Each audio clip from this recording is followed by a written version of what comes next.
YouTube पर उड़िया बाबा जी महाराज का दर्शन हो सकता है। उस जमाने में पता नहीं, देखो विज्ञान और टेक्नोलॉजी का ये आशीर्वाद है, किसी ने फिल्म बना ली होगी। उस समय में जैसे कैमरा थे तो गांधी बापू भी देखने मिलते हैं, सुनने मिलते ही हैं, सुभाष बाबू देखने सुनने को मिलता ही है। हाँ, उस तरह से उड़िया बाबा जी की भी कुछ फिल्में, मां आनंदमयी मां की कुछ फिल्में अवेलेबल है, तो कभी यूट्यूब पर उसका दर्शन कर लीजिएगा। तो क्वेश्चन आंसर सेशन होता था उड़िया बाबा जी महाराज का। तो सत्संग में एक साधु ने किसी दूसरे युवान साधु की शिकायत कर दी उड़िया बाबा जी महाराज से। महाराज जी बोले, ये जो बैठा है ना, ये शौच जाते समय भी भगवान का नाम लेता है, तो क्या ये सही है? तो उड़िया बाबा जी महाराज ने सहज ही कह दिया कि भाई ऐसा करो, भाई शौच के समय में कम से कम बिना नहाए धोए ले सकते हो, ठीक है, लेकिन शौच के समय में नाम स्मरण मत किया करो।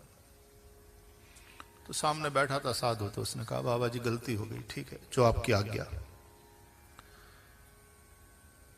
तो बात वहां समाप्त हो गई, उड़िया बाबा जी ने आज्ञा कर दी।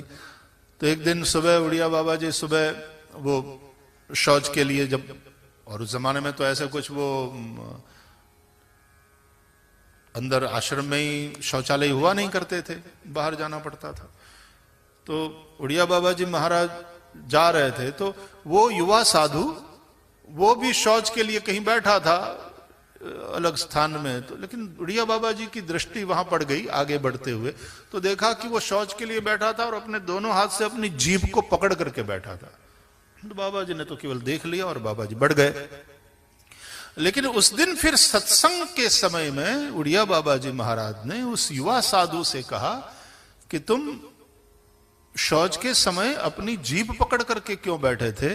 तो उस साधु ने कहा कि बाबा जी क्या करें, मेरी जीभ को आदत हो गई है नाम स्मरण की, और आपने आज्ञा दी कि शौच के समय में नहीं लिया जाए, लेकिन ये आदत हो गई, मानती नहीं है जीभ, और बाबा जी आपका आदेश भी मानना है मुझे, तो इसलिए जीभ को पकड़ करके रोका कि चुप कर, अभी चुप कर, अभी चुप कर। बाबा जी की ना है, लेकिन सतत हो रहा है नाम जब बाबा जी, कैसे?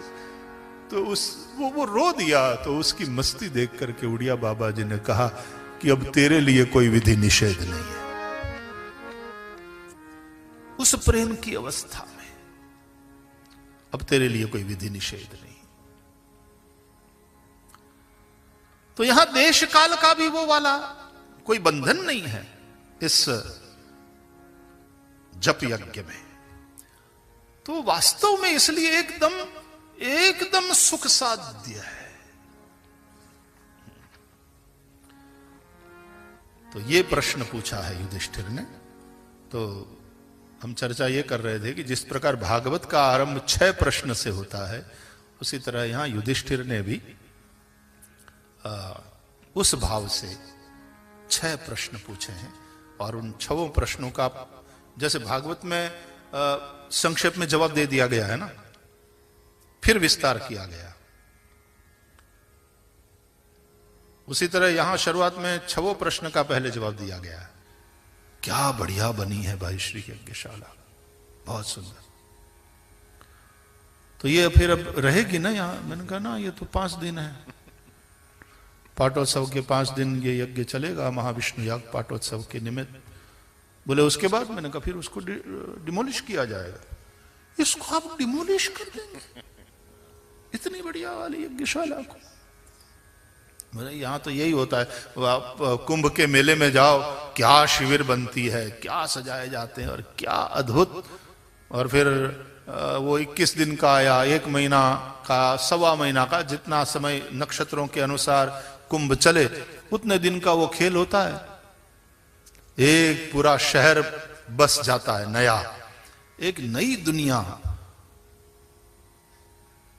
उसमें सारी चीजें, हाँ, रोड्स, ड्रेनेज, इलेक्ट्रिसिटी, सबको पानी पहुंचाना,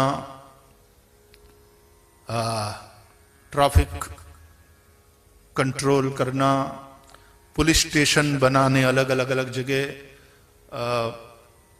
फायर स्टेशन, वहां फायर फाइटर्स रखना, वो भी कितने बड़े, वहां आप प्रयाग में तो जाओ, हे भगवान, 2 करोड़ लोग रहते हैं उसमें, उस दिन स्नान करते हैं, मौनी अमावस्या हो या मुख्य जो दिवस हो, तो लाखों लोगों के लिए एक अस्थाई नगर बन जाता है। और फिर थोड़े समय के बाद जैसा था वैसा ही मैदान, फिर वही त्रिवेणी की रेत, वही टीले, ये खेल है। तो बोले ये यज्ञशाला जैसे पूरा हो जाएगा 5 दिन का यज्ञ, फिर जय श्री कृष्ण। तो यही हुआ, हमने फिर वहां जो मिट्टी लगाई थी, लेकिन वो बनाने में पहले इतना प्लेटफॉर्म पर करना पड़ा, वहां भर्ती करनी पड़ी, और भर्ती में भी ऐसी मिट्टी डालनी पड़ी कि जी फिर खेतों में काम आए, क्योंकि खेत फिर खराब नहीं होने चाहिए। तो वो यज्ञ वाली ही मिट्टी खेतों में जाएगी, तो उससे जो घास निकलेगी वो हमारी गौ माताएं खाएंगी। तो और यज्ञ से चार्ज हुआ उनका आहार, तो गौ माता और अमृतमय दूध देगी। लेकिन इतने दिन लग गए यज्ञशाला बनाने में, और फिर खोलने में भी 2 दिन गए, और फिर इतनी वेदिकाएं बनाई गई, इतने सब पूजा पदार्थ लाए गए, इतनी मूर्तियां लाई गई, इतना ये इतना वो, कितना सारा द्रव्य एकत्र करना पड़ा। ठीक है, जप यज्ञ में ये कुछ भी नहीं चाहिए, एकदम सुख साध्य है, कुछ नहीं चाहिए। अच्छा, उस यज्ञ में तो फिर विद्वान पंडित ब्राह्मणों की आवश्यकता पड़ती है।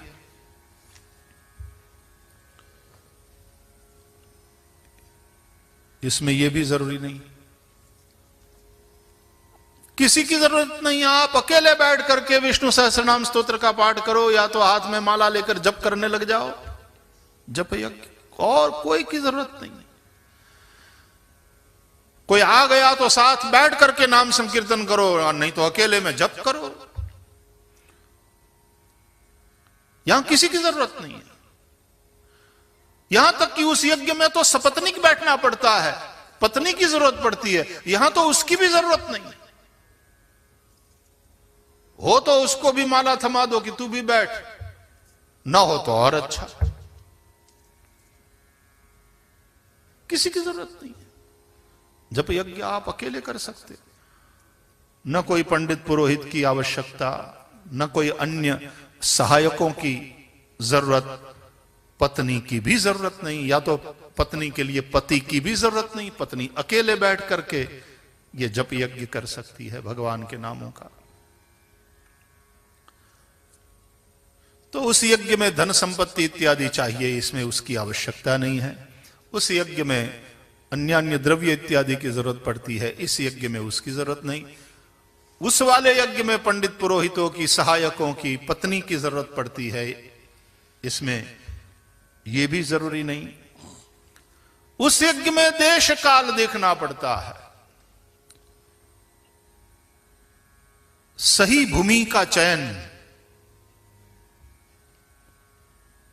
जहां गटर हो, गंदगी हो, वहां थोड़ी ना आप यहां बैठ करके यज्ञ करें। थोड़ी अच्छी जमीन, थोड़ी अच्छी जगह, थोड़ी पवित्र जगह देख करके तब आप यज्ञ करेंगे। और देश का तात्पर्य है कि आप बहुत ज्यादा कोलाहल जहां न हो, ऐसा कोई अच्छा सा स्थान, चाहे आश्रम हो, चाहे मंदिर हो, या तीर्थ में कहीं जाकर का, या तो नदी का किनारा हो तो ज्यादा अच्छा। और काल मुहूर्त भी देखना पड़ता है, अग्नि का स्थान कहां है वो देखना पड़ता है, शुक्र का अस्त है कि नहीं वो देखना पड़ता है, और कौन कौन दिने में आहुतियां नहीं तो फिर किसके मुंह में जाती है। गड़बड़ हो गया यदि मुहूर्त देखने में, तो क्या अभी बता रहे थे पाठक जी कि कृष्ण पक्ष की सप्तमी से लेकर के शुक्ल पक्ष की द्वितीया तक सामान्यतया वो प्रारंभ नहीं करते। तो इन सब बातों को उस वाले यज्ञ में देखना पड़ता है। इसमें तो वो भी कोई जरूरत नहीं है।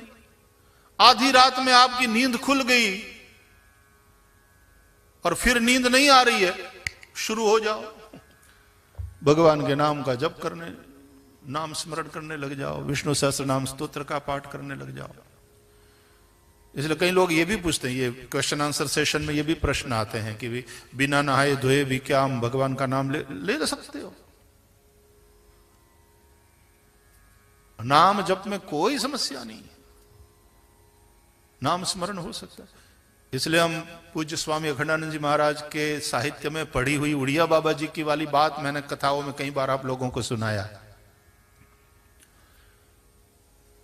तो उड़िया बाबा जी की महिमा है कि वृंदावन में काशाय वस्त्र वाले सन्यासी दिखने लगे। नहीं तो ये तो भक्ति की भूमि है, वहां सन्यासियों का क्या काम, विरागियों का क्या काम? वहां तो रागी अनुरागी ही इकट्ठे होते हैं।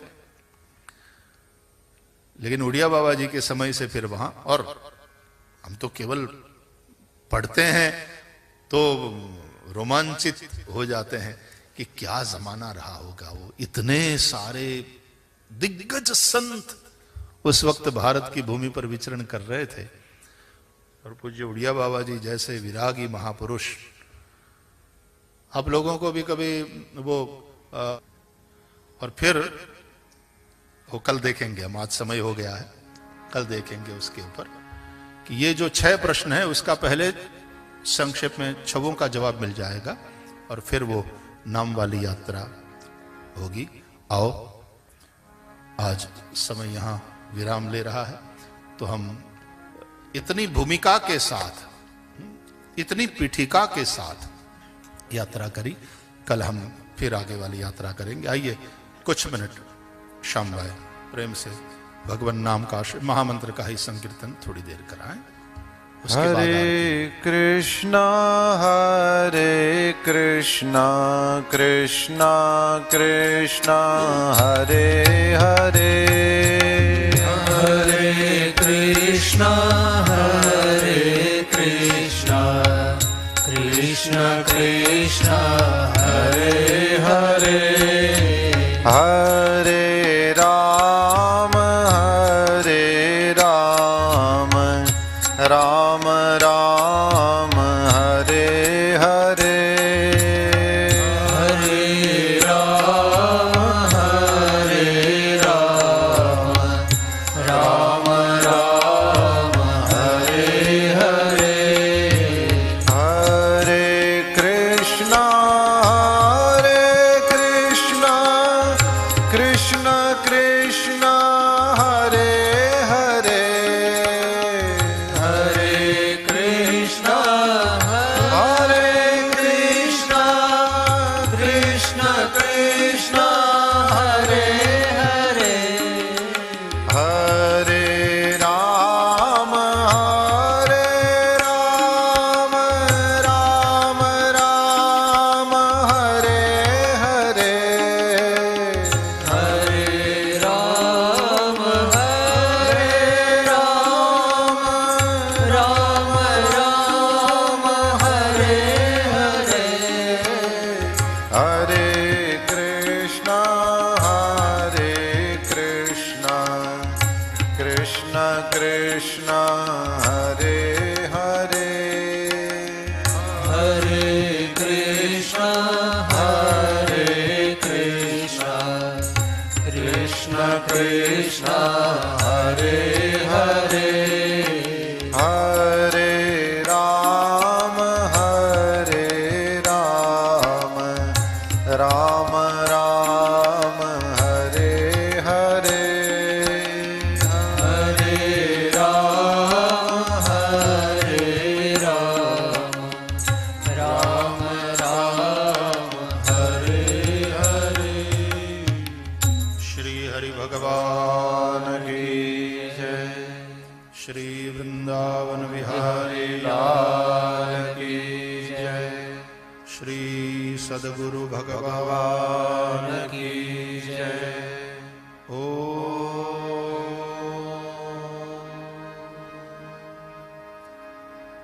नमः पार्वती